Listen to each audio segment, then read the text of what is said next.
they wouldn't take me to jail, right? I don't look like somebody who would be in a jail cell, right? Now, those are the thoughts that ran through my head when I saw an explosion of red, white, and blue in my rearview mirror. To preface this story, I have grown a lot, my frontal lobe has developed, and I used to really be an adrenaline junkie. I'm glad that I've grown from my experiences, and I'm very glad that my parents did not give me a sports car when I was in high school, because this would have made the story very worse. This story took place when I was 18 years old. I was a senior in high school. I was going to turn 18 in a month, and I was a month away from graduation. Those two are very important for this story. My day consisted of going to school, coming home, and doing my homework for 2 hours, and then going to CNA classes until 11. So I was pretty tired pretty much every single day with the late nights. One day, I had been driving home. A little backstory is I love driving very fast. That's something that really had always gotten my adrenaline going since I was a really big adrenaline junkie. And the road from my CNA class, I had known very well. It was in my hometown, and I had at one point hit 125 on this road. I knew where the cops were if there were gonna be any. I knew everything about this road. I was very comfortable with it. One night, on my way home from CNA classes, I was driving home and I was listening to music with my windows all down. That is one thing that's always been super therapeutic for me, is driving with the windows down.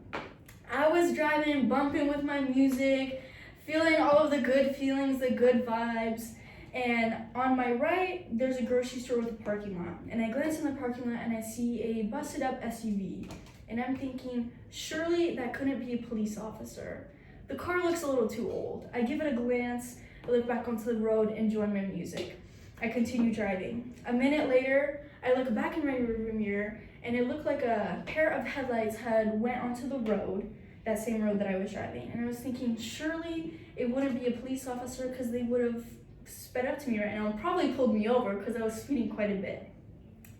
So 2 minutes later, I got pulled over. Sirens going, all of the lights, everything. But right before I got pulled over, I glanced at my speedometer and it was a good old 90.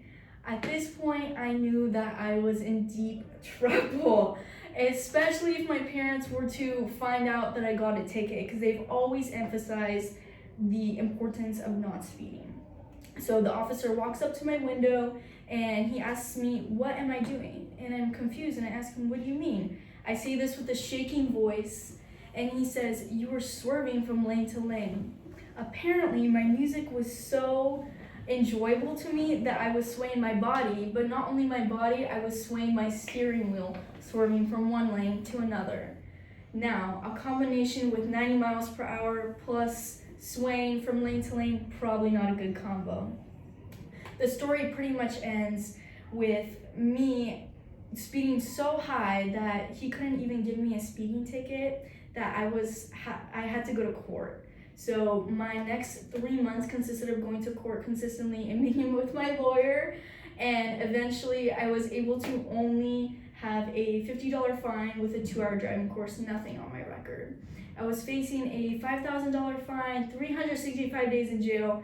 That is right before graduation, so the thoughts that rang through my head were, am I even gonna graduate? 100 hours of community service, and my license obviously being revoked or suspended or anything like that.